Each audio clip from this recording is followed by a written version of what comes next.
मेरे भाई बहन, कन्हैया की प्रत्येक लीला बड़ी विचित्र है। यहाँ मुझे याद आ रहा है भगवान की बड़ी विचित्र कथा है, भागवत में नाम दिया है इसका चीरहरण लीला। 10 मिनट के लिए मन को जाम करके बैठे, जीवन का सार सामने आएगा। श्री सुखदेव जी वर्णन कर रहे हेमंत प्रथमे मासी नंद व्रज कुमार का चेरूर भुज्यम भुज्याना कात्यान चरणम व्रतम।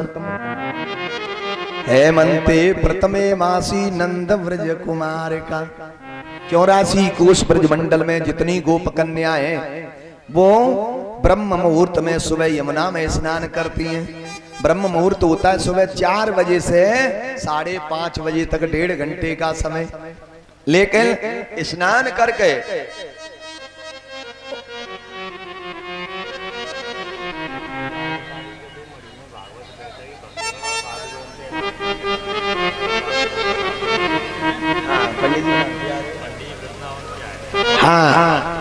हाँ जरा देखिए, यहाँ तो आनंद ले ही रहे हैं कथा का। 11 तारीख से गांव मढ़ी में और भागवत अनुष्ठान शुभारंभ होने जा रहा है। वृंदावन से पंडित जी गौरव शास्त्री जी गौरव कृष्ण शास्त्री जी आ रहे हैं। तो 11 तारीख से ये कथा का आप सब लोगों के भक्तों के लिए, संतों के लिए बुलावा है और आप वहां पधारेंगे कथा में। बोले बांके बिहारी लाल की जय हो, बोले बाल कृष्ण भगवान की जय हो। तो गोप कन्या स्नान करती हैं और यमुना जी में, यमुना जी के किनारे रेत मिट्टी की और स्वरूप प्रतिमा बना के कात्यायनी मां से प्रार्थना करती हैं। क्या कह रही हैं? कात्यायनी महामाये महायोगेन्दीश्वरी नंद गोप सुतम देवी पति में कुरुते नमः, पति में कुरुते नमः। हे मां कात्यायनी, ऐसा वरदान दो कि नंद गोप सुतम देवी, नंद यशोदा के बालक कृष्ण हमें पति रूप में मिले। लेकिन उनसे गलती हो रही थी क्या कि जल में निर्वस्त्र स्नान कर रही हैं। और जल में निर्वस्त्र स्नान करना 2 अपराध है, लौकिक और धार्मिक। लौकिक अपराध तो यही है कि तुम्हारे वस्त्र रखे किनारे कोई आदमी मन चला लेके भाग जाए तो घर कैसे आओ। और धार्मिक अपराध यह है कि जल के देव हैं स्वामी वरुण जी का अपमान। तो एक दिन कन्हैया ने उन गोपियों के वस्त्रों की चोरी कर ली। कदम पर बैठ गए, गोपी निकल के आई, वस्त्र न देखे तो जल में बैठ गई। भयभीत हो गई कि अब घर कैसे जाएं। तब कन्हैया ने कहा, आवाज लगाई, गोपियों डरो मती, तुम्हारे वस्त्र मेरे पास है। जल से बाहर निकलो और अपने दोनों हाथ ऊपर उठाओ और वस्त्र ले जाओ। मेरे भाई बहन, तो गोपी कह रही हैं कि हे भगवान, श्याम सुंदर ते दास्य। श्लोक कह रहा है कि श्याम सुंदर ते दास्य करवाम तपोदितम देवा संस धर्मज्ञ नु चेद रागे ब्रुवामहि। गोविंद, हम जल से बाहर आने लायक नहीं है, तू हमारे वस्त्र गिरा दे, हम यहाँ से भाग जा, हम ले लेंगे। बोले नहीं नहीं। गोपी कह रही हैं, कन्हैया ने कहा कि भवतो यद में दास्यु, यद मेरी सही दास्या हैं, आप दासी हैं। तो कन्हैया कहते हैं, भवतो यद में दास्यु मयोक्तम बा करस्तत अस्यागत्र श्वाससी प्रतिक्षतु सूक्ष्मता। यद मेरी दासी हो तो मैं कह रहा हूं मेरी आज्ञा का, स्वामी की आज्ञा का पालन करना चाहिए। जल से बाहर आओ और वस्त्र ले जाओ। एक गोपी ने कहा, बहन किससे पर्दा कर रहे हैं, इसके सामने तो 1000 वस्त्र पहन लिए जाए फिर भी कुछ नहीं है। गोपी निकल के आई, वस्त्र गिरा दिए, पहन के चली गई। इधर श्री परीक्षित जी महाराज कहते हैं, गुरुदेव कथा समझ में ना आ रही। ये कोई भगवान की कथा है? हमें तो 7 दिन में वैसे ही मरने को श्राप लगो है। हमने सोचा भगवान की कथा मिलेगी सुनने के लिए, ये तुम मुझे क्या सुना रहे हो?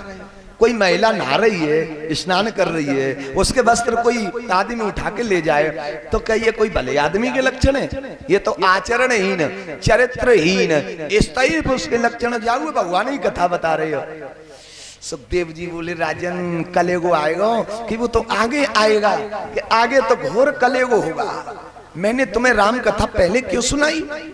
राम कथा इसलिए सुनाई कि जब तक राम की मर्यादा का चश्मा आंखों में नहीं लगेगा तब तक कृष्ण कथा समझ में नहीं आएगी। कृष्ण कथा तो महाराज बड़ी टेढ़ी खीर है। हाँ, समझने के लिए जरा ध्यान दें। कोई व्यक्ति कुछ समझा रहा है, माँ साहब हमें पढ़ा रहे हैं, तो बच्चा पढ़े तो ठीक है, माँ साहब ने कुछ पढ़ाया तो पढ़े तो ठीक है। ओ महाराज नहीं भी समझ में आए, नहीं पढ़े तो कछु ठीक है। क्या तो पढ़ाया वो पढ़ लिया तो ठीक है, वो पढ़ाया और नहीं पढ़ा तो भी ठीक है। लेकिन समस्या तो जब खड़ी होती है कि गुरुजी पढ़ा रहे हैं कुछ और चेला समझ रहे है कुछ। एक बाजार की बेटी गांव में ससुराल हो गई, पढ़ी लिखी बिटिया, और जिसके साथ विवाह हुआ महाराज वो बनो बनाए और ढोर, शिक्षा से उसका कोई संबंध नहीं। ससुराल से बेटी पियर गई तो सखियों ने पूछा कहो बहन तुम्हारे पति देव कैसे हैं? वो बोली बिटिया अरे बड़ा योग्य आदमी है, बड़ा इंटेलिजेंट है। अच्छा हाँ अच्छा, बड़ी प्रशंसा क्यों करनी चाहिए पति के विषय में। एक दिन महाराज ससुराल चले गए बाबूजी, सास ससुर घर में थे नहीं, वो बिटिया ही अकेली थी। अब बिटिया ने देख के डर लगा कि राम राम, बड़ी मुश्किल से तो मैंने इनकी बात बनाई पाई है। अब जी हते कैसे होशियार हैं वो तो हमें पता ही है। तब तक पड़ोस की वो बेटी आ गई, सहेली, अरे तुम्हारे पति आए हैं, मिलने आए, चलो। तब तक बेटी ने भोजन बनाया, खुद ही बाजार की तो थी सभ्य लड़की, सो उसने छोटी छोटी पूड़ी सब्जी सखियों से कहा बहन तुम परोस दो। सखियों ने थाली लगाई, सामने धर दई,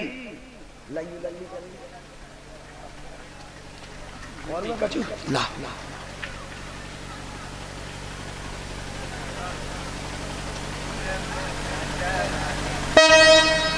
मोर मुकट वाले घुंघरारी लट वाले, मोर मुकट वाले मोहे चंदा से मुखड़ा दिखाए जा।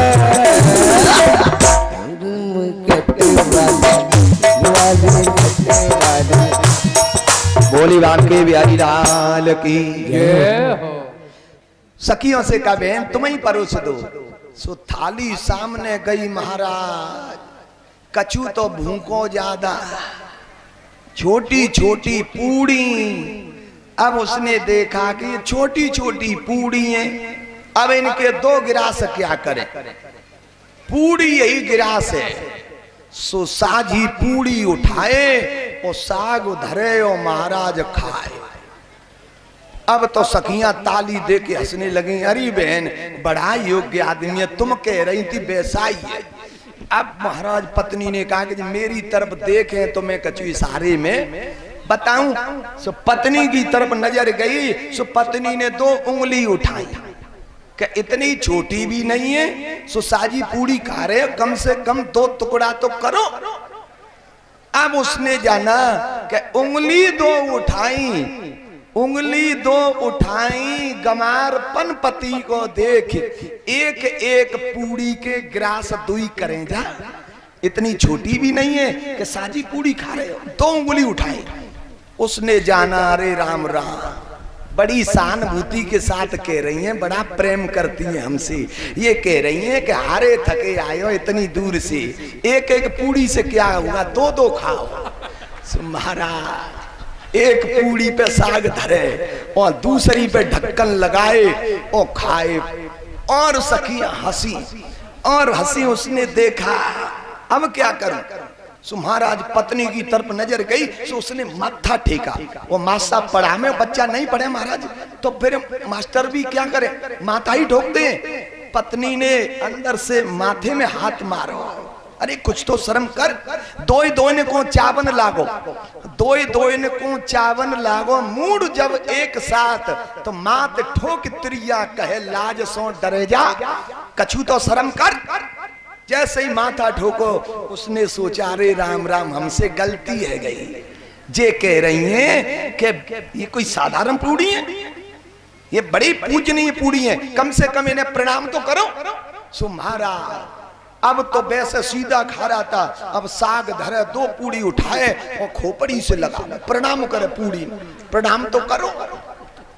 अब और ज्यादा अरे राम राम जी तो समझाना और उल्टा पड़ गया। तो पत्नी क्या करे, उसने चूल्हे में एक लकड़िया लगाई, चूल्हे का ही बहाना लेके बोली, बोल उठी रोष भरी, बोल उठी रोष भरी, तब चूल्हे से चतुर नार, अरे तू जैसे जरो आयो पजारे तैसो ही जरे जा चूल्हे, वैसे बर रहो तैसो ही बर मेरे प्यारे। तो समस्या हाँ एक ही एक खा। तो समस्या तो यहाँ खड़ी होती है कि समझाने वाला कुछ समझ रहा है और समझने वाला कुछ समझ रहा है।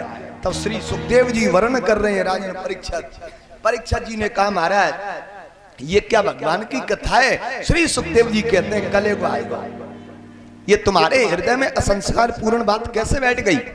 चलो इस लीला को 3 रूपों में देखो, 3 रूपों में देखे हैं। और जयनगर नगरिया से ओ पंडित जी राम मरोसी जी हैं क्या, यदि नहीं हो तो कोई बात नहीं है, यदि वो हो तो फिर वो जरा ध्यान से इस कथा को सुने। परसों वो कुछ अलग तरीका से बता रहे थे कैसे कथा कहते हैं, नहीं नहीं जरा समझे। श्री सुखदेव जी वर्णन कर रहे हैं कि इस कथा को 3 रूपों में देखो। कैसे, क्या एक बात बताओ, भगवान कृष्ण कौन है? ईश्वर है, ब्रह्म है, भगवान है? बोले हाँ। समर्थ है? बोले हाँ समर्थ है। तो कोई पहला कारण जरा ध्यान दे।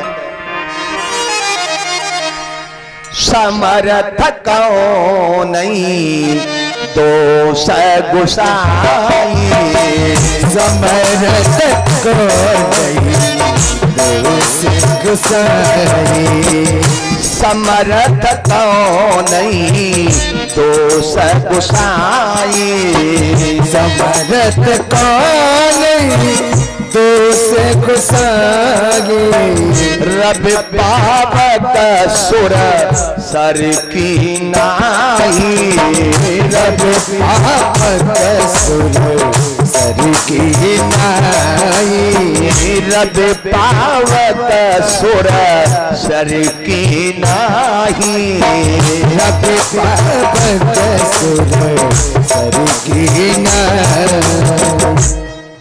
आते आयो नजदीक ही, बोले बांके बिहारी लाल की।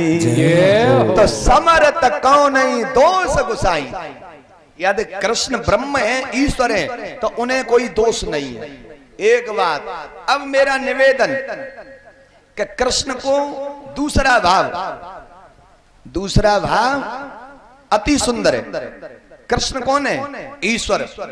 गोपी क्या है? जीव। और वस्त्र क्या है? अविद्या। कृष्ण रूपी ईश्वर ने जीव रूपी गोपियों को अविद्या रूपी वस्त्रों का हरण किया था। प्यारे नक किसी लहंगा फरिया को उठाया। जय हो। परमात्मा मेरे हृदय में तो आपके हृदय में भी है। दूसरी बात, लेकिन वो हमें दिखाई नहीं दे रहे, न तो आपको दिखाई दे रहे न मुझे दिखाई दे रहे। क्यों? कि हमारे आंखों के बीच में एक काला पर्दा पड़ा हुआ है। काला पर्दा है किसका? अज्ञान का। मेरे भाई बहन, तो उस अज्ञान को हटा के वो उनमें ज्ञान का रंग भर के वापस दिया। दो तीसरा भाव अति सुंदर, जरा ध्यान दे। अब कृष्ण को तुम ईश्वर मानो ही मत। मैं भी व्यासपीठ से कह रहा हूं, 1 मिनट के लिए, ज्यादा नहीं। भगवान मती मानो तो क्या माने? जैसे हम और आप हैं वैसे ही ठाकुर जी थे। पर जरा ध्यान दे, ठाकुर जी की उम्र कितनी थी तब गोपियों के वस्त्र उठाए थे?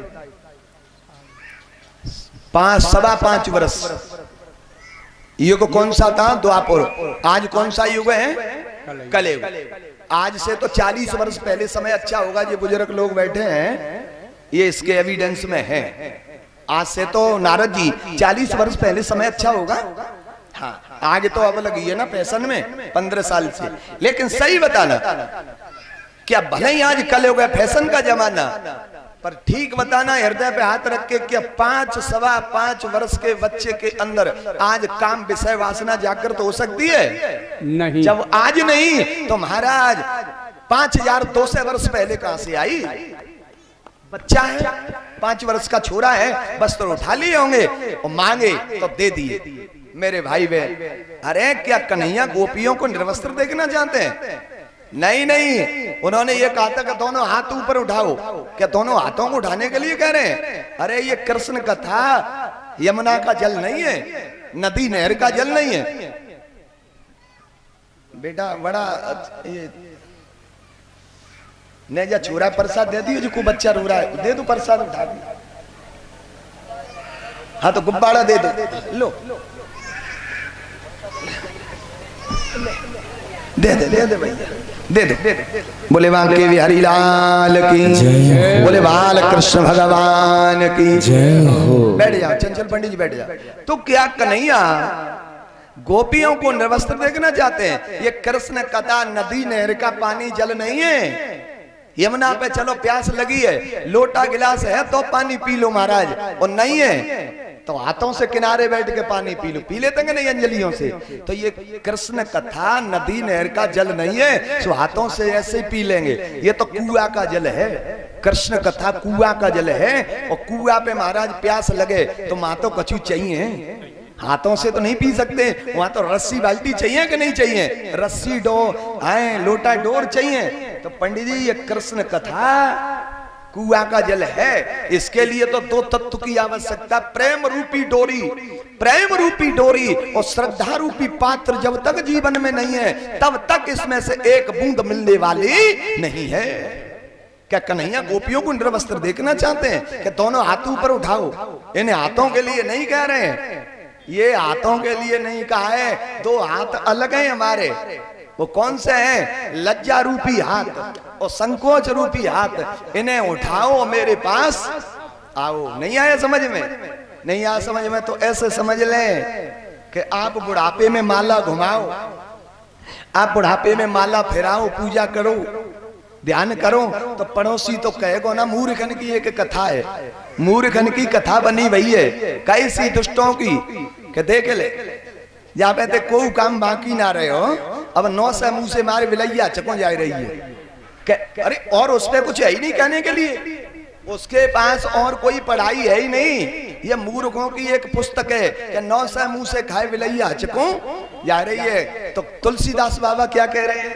अब दोनों में से आप निकाल के मिलाप कर लेना कि ये सही है कि वो सही है। प्रमाण बाबा तुलसीदास जी कह रहे हैं कि जानिए जबई जीव जग जागा और जब सब विषय बिला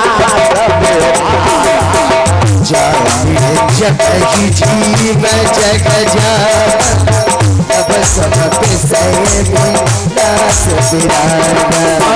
जानिए जब ही जीव जग जागा जब सब विषय मिला सवेरा। जानिए जब ही जीव जग जागा जब सब विषय मिला सवेरा। मेरे प्यारे बाबा तुलसीदास जी कह रहे हैं कि जानिए जब ये जीव जग जागा और जब सब विषय विलास विरागा। और मूर्ख कह रहा है कि 9 से मुंह से खाए विलैया चखो जा रही है। और वह दुष्ट देख के शर्म लगी और माला धर ली तो भगवान मिल गए। कहेंगे वो तो कहने वाले तो कहेंगे मेरे भाई बहन, एक व्यक्ति संसार को समझा सकता है, 3 लोगों को समझा वना टेढ़ी खीरे। कौन है वो? एक तो अपने घर वाले, ये उमेश बाबा कहीं दूर नहीं रहते, यहीं रहते हैं गढ़ी ठाकुरदास में, पर वे 7 दिन के लिए यही है। तो जो सेवा वहां होती वो यहाँ नहीं होगी, घर में आ रही है समझ में? जो बाबा जी की सेवा वहां चल रही थी वो यहाँ होने वाली नहीं है गैनू में। क्यों कि हमारे परिचित जी इनके छोटे भैया हैं, कि कोई चाचा कह रहा है, कोई ताऊ कह रहा है, क्योंकि अपने घर के ना अटैचमेंट बॉडी से। तो मेरे भाई बहन, तो जो एक अपने घर वाले समझ नहीं सकते, कितना भी बड़ा मंडलेश्वर शंकराचार्य हो जाए और घर आ जाए तो घर वालों का तो वही भाव रहेगा जो हमारा भाई है, हमारा भतीजा है, हमारा नाती है। चारपाई डाले बैठे तो डाल नहीं, खड़ो। एक बात। दूसरी बात, एक व्यक्ति संसार को समझाता है लेकिन गांव वालों को समझाना टेढ़ी खीर है। महाराज गुरु पूर्णिमा गांव में मना दी और 100 चेले आ गए तो कह रहे हैं गांव के जिन बेचारे निकापत हुए जाने तो ये गुरु बनाए लो है जाके ये भी सीढ़ी तो हमारी जेब में धरिए के क्या करो जाने सब जन्म, क्योंकि उनका वो भाव जाएगा नहीं। तो एक व्यक्ति संसार को समझा सकता है लेकिन तीसरे नंबर पे पत्नी को समझाना बड़ा टेढ़ी खीर है। और तुम समझ आए लो महाराज तो तुमको मुबारक, लेकिन शंकर जी हार गए। शंकर जी हार गए, राम जी की परीक्षा हुई तो शंकर जी को यही कहना पड़ा कि मोरे कहे न संशय जाई और विद विपरीत भलाई नहीं, जो तुम्हारे मन अत संदेह और तो कि न जाए परीक्षा। तो एक व्यक्ति संसार को माय डियर समझा सकता है लेकिन 3 लोगों को समझाना बड़ा ही मुश्किल है। तो इसलिए भगवान कहते हैं कि मेरी प्राप्ति के लिए लज्जा संकोच को तो छोड़ना पड़ेगा। आ रहा है समझ में? हाँ, कोई नगिन तो नहीं देखना चाह रहे, उनको निर्वस्त्र देखना चाह रहे। मेरे मीराबाई से लोगों ने क्या नहीं कहा। जब मीरा विधवा हो गई, मीरा विधवा हुई तो मीरा ने ऐसा मन बना लिया कि ऐसे बरकों का वरे, ऐसे वरकों चौ वरे जो जन्मे और मर जाए, बर वरले गोपाल को ताते नाम अमर हुई जाए। मेरे तो गिरधर गोपाल दूसरों न कोई रे, और जाके सिर मोर मुकट मेरो पत सोई रे, असुअन जल सींच सींच प्रेम बेल बोई रे, अब तो बेल फैल गई अमृत भाला होई रे। जब मीरा ने ऐसा गोविंद को अपना बना लिया तो घर वाले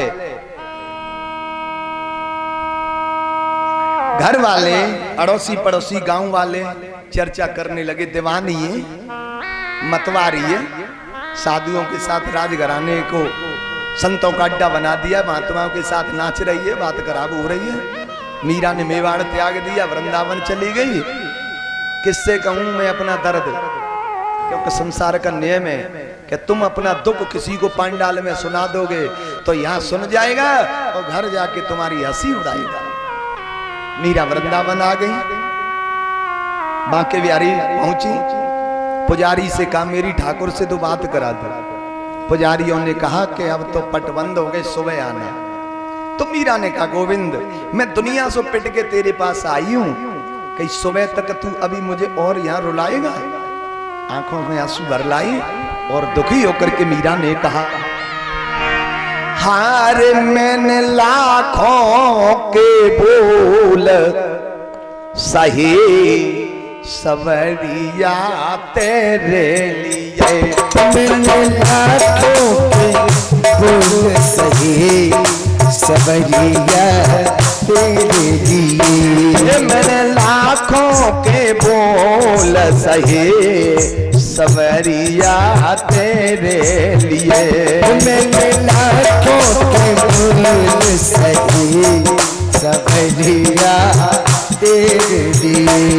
हाँ तेरे लिए ओ लाला तेरे लिए, तेरे लिए ओ काना तेरे लिए, मोहे पागल, क्या बात है, मोहे पागल, मोहे पागल जवाना कहे सवरिया तेरे लिए, मोहे पागल जवाना कहे सवरिया तेरे लिए, मैंने लाखों के बोल सही सवरिया तेरे लिए।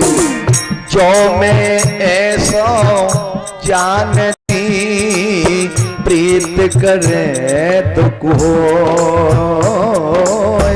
जो मैं सो जानती प्रीत करे दुख हो, और नगर ढिढोरा पीटती जाते प्रीत न करिए कोई सवरिया तेरे लिए, मैंने लाखों के बोल सही सवरिया तेरे लिए, मैंने लाखों के बोल सही सवरिया तेरे लिए। लकड़ी जल को ला भई और कोला जलो भई राख। लकड़ी जल को ला भई और कोला जल भई राख। लकड़ी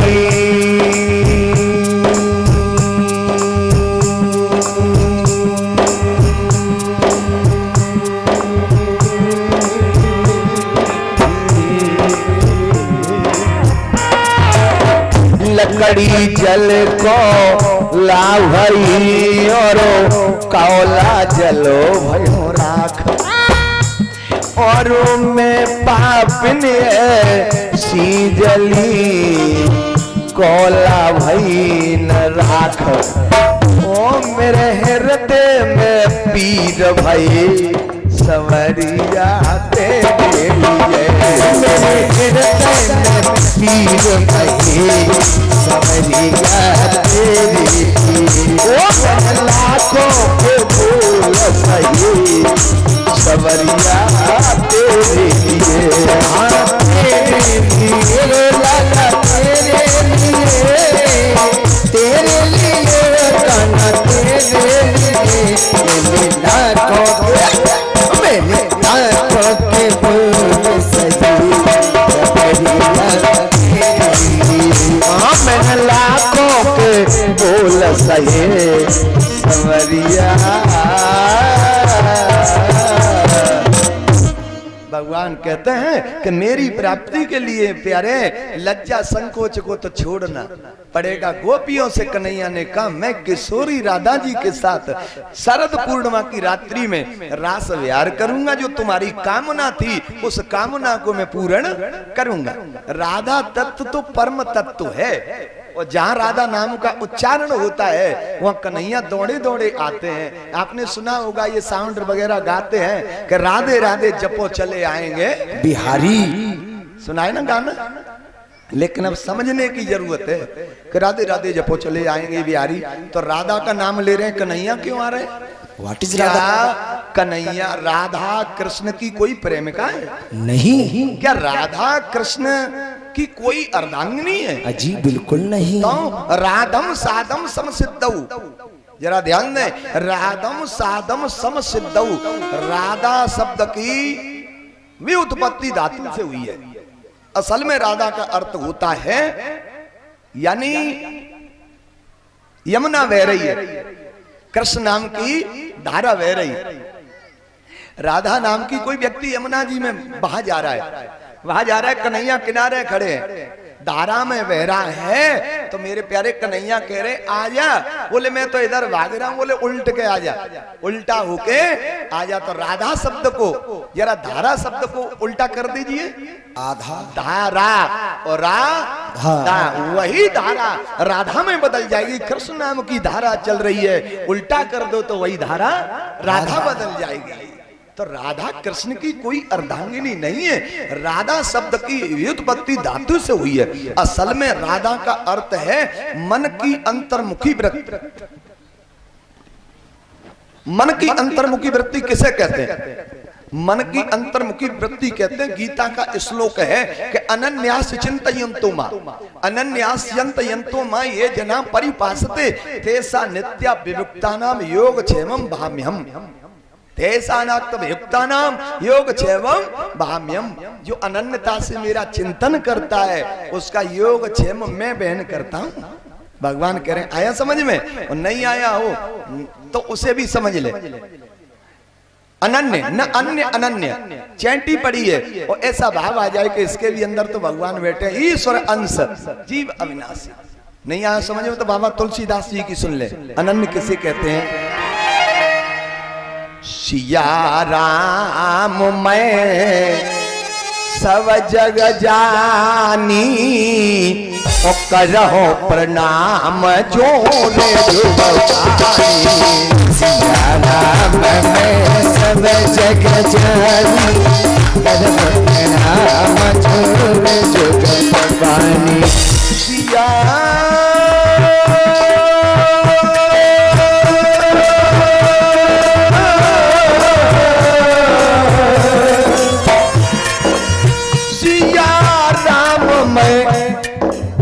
सब जग जानी, करो प्रणाम जोरे जुग पानी, करो प्रणाम जोरे जुग पानी, करो प्रणाम जोरे जुग पानी। इसे कहते अनन्य अन्य अनन्य सिया राम मैं सब जग जानी। आया समझ में? नहीं आया तो दूसरे तरीका से समझे। हमारे यहाँ दक्षिण भारत अर्थात महाराष्ट्र में एक उच्च श्रेणी के संत हुए जिनका नाम था स्वामी एकनाथ महाराज। तो एकनाथ महाराज गौमुख गए पैदल, कमंडल में गंगा जल भर लियो। उनकी ऐसी भावना थी कि मैं इस जल को रामेश्वरम पैदल चल के पिलाऊंगा। तब 12 वर्ष तीर्थों में चले, पैरों में छाले पड़ गए। दक्षिण भारत में गर्मी बहुत पड़ती है। जब मंदिर का शिखर दिखाई देने लगा, वो जा रहे हैं तो उनकी नजर एक गधे पे पड़ी। बूढ़ा गधा जमीन पे पड़ा। देखते ही गधे को कि सिया राम मैं सब जग, यानी एकनाथ महाराज कहते हैं हे प्रभु आप कण कण में हो, जर्रे जर्रे में हो, तो फिर गधे में कौन है? गधे का कोई और भगवान तो नहीं हो सकता। यदि आप कण कण में हो तो मैं ये जल यहीं से तुम्हें पिला रहा हूं, यहीं स्वीकार कर लो। गधे के मुंह पे गंगा जल डाला, वहीं भोले बाबा प्रकट हो जाते हैं। बोलिए भक्त वत्सल भगवान की जय। तब शंकर जी ने कहा कि एकनाथ तुमने मुझे गधे के रूप में भी पहचान लिया, यही तो है अनन्य सिया राम मैं। अरे बताइए ऐसा हमारा भाव हो जाए तो भगवान हमारे पीछे नहीं डोलेंगे? अरे राधे राधे जपो, यही तो है राधा। राधा कृष्ण की कोई अर्धांगिनी नहीं है, राधा कृष्ण की कोई प्रेम का नहीं है। भगवान के विवाह तो 16,108 भाई, उनमें राधा का नाम ही नहीं है, राधे का नाम नहीं है।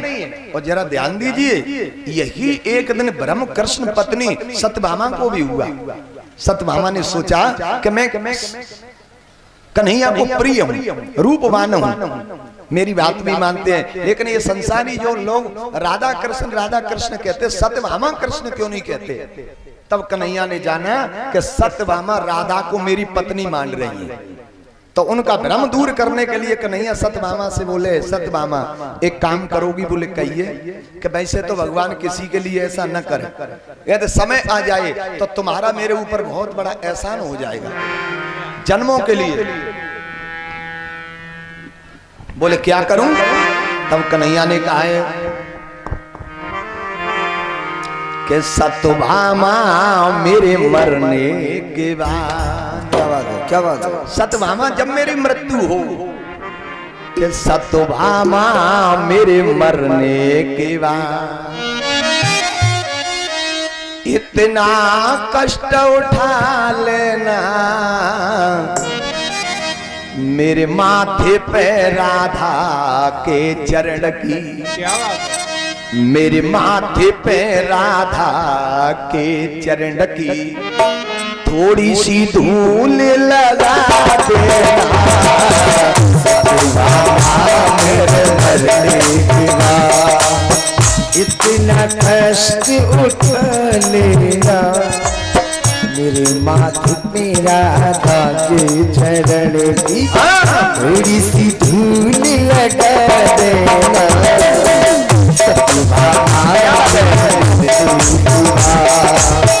इतना कष्ट उठा लेना, मेरे माथे पे राधा के चरण की थोड़ी सी धूल लगा देना, सत्यभामा मेरे मरने के बाद। सत्यभामा जब मेरी मृत्यु हो तो राधा के चरण की धूल मेरे मस्तक पे लगा देना। सत्यभामा को बुरा लगा। सत्यभामा कहती है प्रभु मैं भी तुम्हारी पत्नी और राधा भी, राधा के चरण की धूल मस्तक पे। तब कन्हैया कहते हैं सत्यभामा पागल हो गई। क्यों? सीता का हुआ, लक्ष्मी का हुआ, गौरा का भी विवाह हुआ, पर राधा की शादी नाए भई, राधा की शादी नाए भई, लिख ले सतय जुमा लेना सतनामा मेरे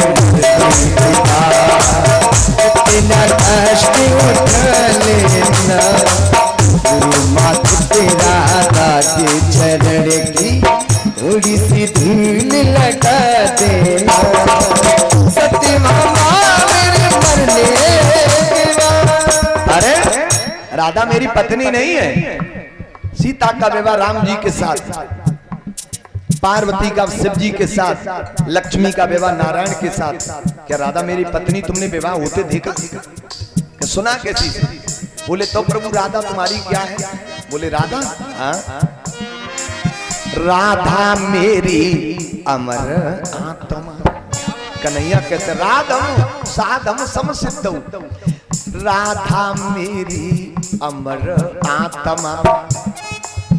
एक प्राण तो देह बनी, रग रग में शक्ति राधा की। आए राधा मेरी अमर आत्मा, एक प्राण तो देह बनी, रग रग में शक्ति राधा की। प्रेम सखाय कनेह बनी, रग रग में शक्ति राधा की। प्रेम सखाई कनेह बनी, तुम चोर उठ गई सतभामा। हाय उसको मती भुला देना सतभामा मेरे इतना कष्ट उठा लेना गुरु मात तेरा हाथ चरण की थोड़ी सी धूल लगा देना सतभामा मरने के बाद। कौन कह रहा है राधा तो मेरी आत्मा है? देखिए ये घर वालों से निवेदन है कि पीछे जो भक्त खड़े हैं उनके लिए आसन की व्यवस्था करें, तो कम से कम चौरे में ही बिठा दो उनको। पंडाल में तो जगह नहीं है, कहीं छाया में चटाई वगैरह कोई हो, उनकी व्यवस्था करें बैठने की। बुजुर्ग लोग खड़े हैं चंचल।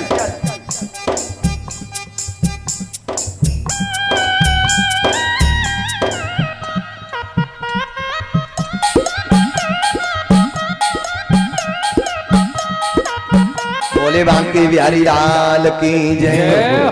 कौन कह रहा है कि राधा मेरी पत्नी है? राधा बताऊं क्या है? राधा मेरी आत्मा है। और बताऊं राधा क्या है? सारे ब्रज में ब्रज की रज में, सारे ब्रज में ब्रज की रज में, हर कड़ कड़ में राधा है। अरे आया समझ में?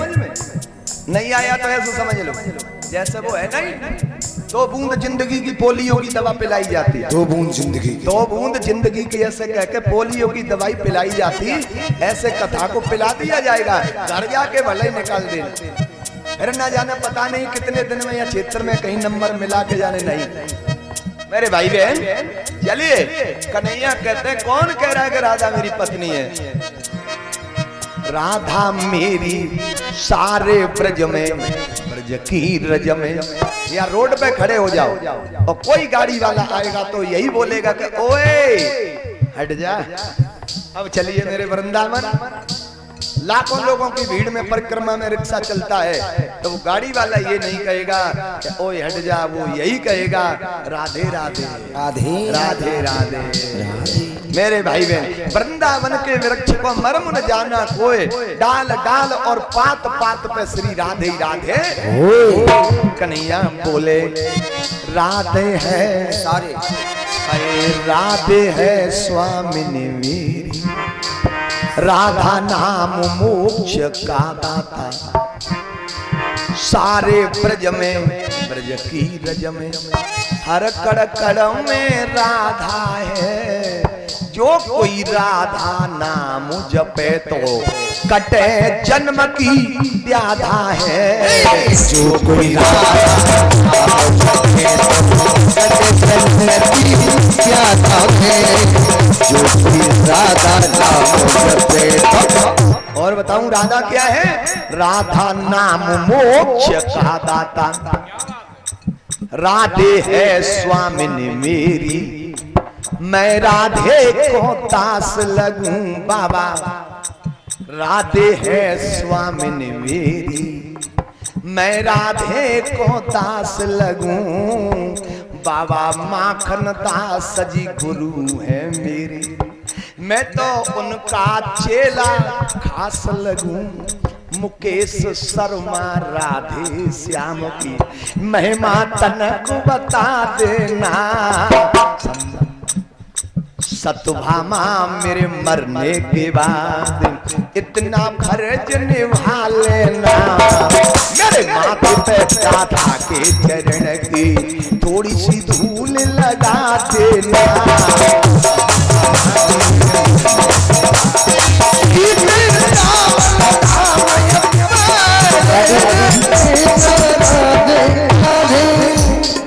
आए श्री वृंदावन धाम अपार, तेजा राधे राधे, तेजा राधे राधे, भजन राधे राधे।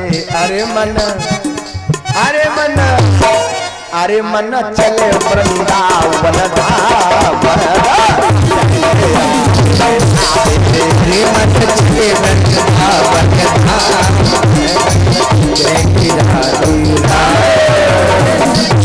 बोलिए कन्हैया लाल की जय। श्री सुखदेव जी वर्णन करें राजो परीक्षित, भगवान ने गोपियों से कहा वस्त्र देंगे कि मैं किशोरी राधा जी के साथ अपनी आह्लादनी शक्ति के साथ रास विहार करूंगा और उसमें स्थान दे करके तुम्हारी मनोकामना पूर्ण करूंगा। गोपी अपने घर के लिए प्रस्थान कर जाती हैं।